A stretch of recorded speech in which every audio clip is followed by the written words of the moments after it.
السلام علیکم ورحمۃ اللہ وبرکاتہ ان الحمد للہ نحمده ونستعینه ونستغفره ونعوذ باللہ من شرور انفسنا ومن سیئات اعمالنا من يهده الله فلا مضل له ومن يضلل فلا هادي له واشهد ان لا اله الا الله وحده لا شريك له وأشهد أن محمدا عبده ورسوله يا أيها الذين آمنوا اتقوا الله حق تقاته ولا تموتن إلا وأنتم مسلمون يا أيها الناس اتقوا ربكم الذي خلقكم من نفس واحدة وخلق منها زوجها وبث منهما رجالا كثيرا ونساء واتقوا الله الذي تساءلون به والأرحام إن الله كان عليكم رقيبا يا أيها الذين آمنوا اتقوا الله وقولوا قولا سديدا يصلح لكم أعمالكم ويغفر لكم ذنوبكم ومن يطع الله ورسوله فقد فاز فوزا عظيما أما بعد فإن خير الحديث كتاب الله وخير الهدي هدي محمد صلى الله عليه وسلم وشر الأمور محدثاتها وكل محدثة بدعة وكل بدعة ضلالة وكل ضلالة في النار.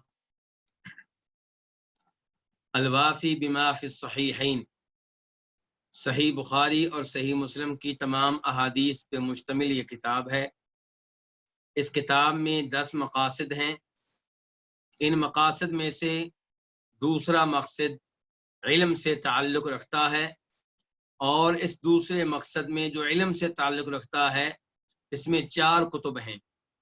ان 4 کتب میں سے چوتھی کتاب الکتاب الرابع الاعتصام بالسنہ ہے، یعنی کہ سنت کو مضبوطی سے تھام لینے کے بارے میں اس میں احادیث کا تذکرہ ہوگا، اور اس کتاب میں کئی ابواب ہیں۔ آج ہم آغاز کریں گے تیسرے باب کا، اور کتاب کا پیج ہے 138، اور حدیث نمبر جو پڑھیں گے وہ ہوگی 254۔ تو باب کیا؟ باب التأکد من صحت الحدیث، حدیث کی صحت کے بارے میں تحقیق کر لینا، یقین کر لینا،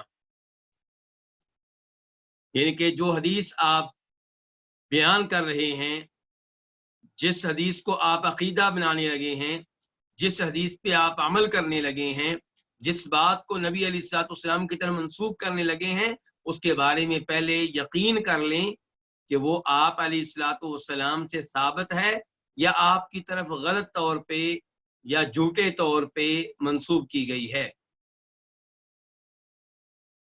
حدیث نمبر 254 میم، اسے روایت کرنے والے کون ہیں؟ امام مسلم۔ عن ابی ہریرہ عن رسول اللہ صلی اللہ علیہ وسلم انہ قال، جناب ابو ہریرہ سے روایت ہے، وہ رسول اللہ صلی اللہ علیہ وسلم سے روایت کرتے ہیں کہ آپ نے فرمایا، سیکون فی آخر امتی اناس یحدثونکم ما لم تسمعوا انتم ولا آباؤکم۔ سیکون، ان قریب ہوں گے، جلد ہی ہوں گے میری امت کے آخر میں، اناسن ایسے لوگ، یحدثونکم جو تمہیں ایسی حدیثیں بتائیں گے، ما لم تسمعوا انتم جو تم نے نہیں سنی ہوں گی، ولا آباؤکم اور نہ ہی تمہارے آباء و اجداد نے سنی ہوں گی۔ فإیاکم وإیاہم، تو تم ایسے لوگوں سے دور رہنا جو لوگ تمہیں ایسی حدیثیں سنائیں جو نہ تم نے سنی نہ تمہارے آباء و اجداد نے۔ اس کا مطلب ہے کہ گھڑی گئی ہیں، نئی بنائی گئی ہیں۔ تو فرمایا تم لوگ ایسے لوگوں سے دور رہنا، ایسے لوگوں سے بچ کر رہنا۔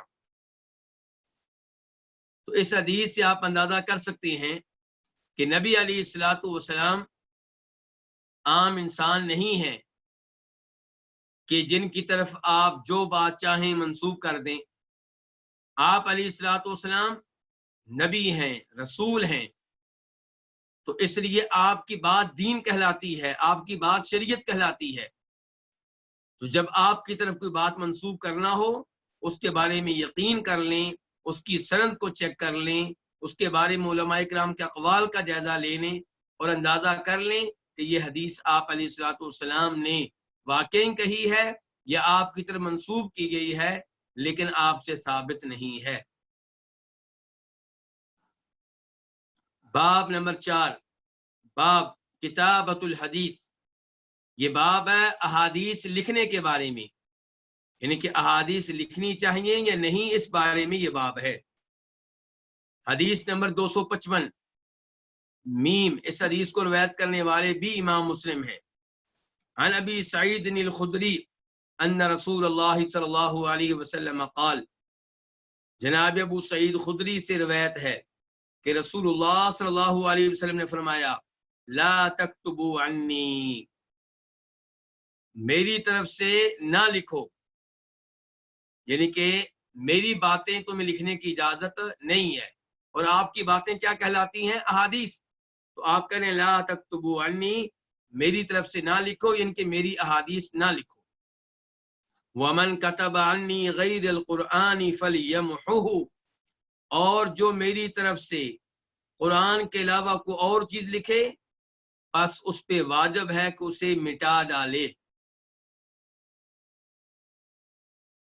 ان دو جملوں سے کیا پتا چلا کہ نبی علیہ الصلوۃ والسلام قرآن بھی بیان کرتے ہیں اور آپ اپنی احادیث بھی ذکر کرتے ہیں۔ تو آپ کی طرف سے بیان کیا ہوا قرآن لکھا جائے لیکن آپ کی طرف سے بیان کردہ احادیث نہ لکھی جائیں، اگر کسی نے لکھی ہیں تو انہیں مٹا ڈالے۔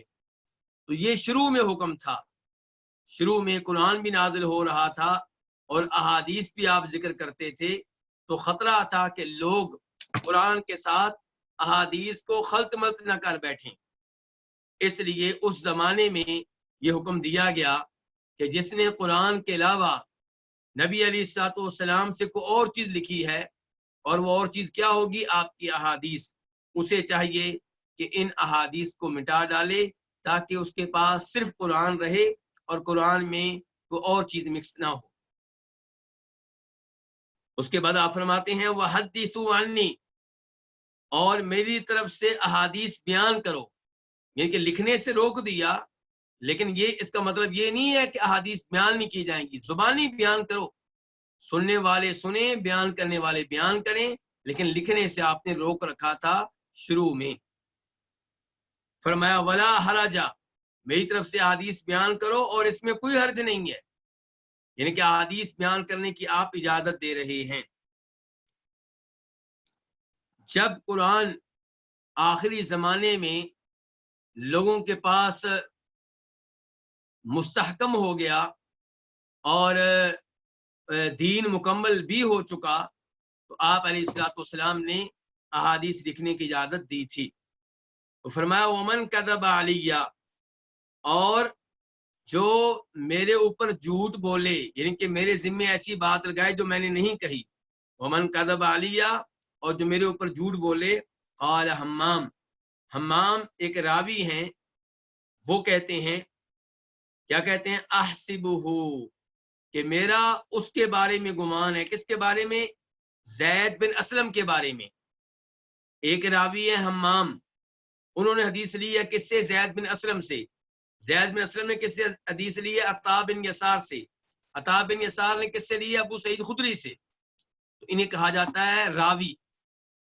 تو ایک راوی ہے حمام، دوسرے زید بن اسلم، تیسرے عطا بن یسار، چوتھے ابو سعید خدری۔ تو حمام کہتے ہیں احسبہ، کہ میرا ان کے بارے میں گمان ہے، ان کے زید بن اسلم کے بارے میں جن سے میں نے حدیث لی ہے، ان کے بارے میں گمان ہے کہ قالا، انہوں نے یہ الفاظ بھی کہے تھے۔ کیا کہے تھے؟ کہ متعمدن فلیتبوأ مقعدہ من النار، انہوں نے حدیث بیان کرتے ہوئے یہ الفاظ بھی ذکر کیے تھے، اور یہ بات بالکل ٹھیک ہے، نبی علیہ الصلوۃ والسلام کی حدیث ایسے ہی ہے۔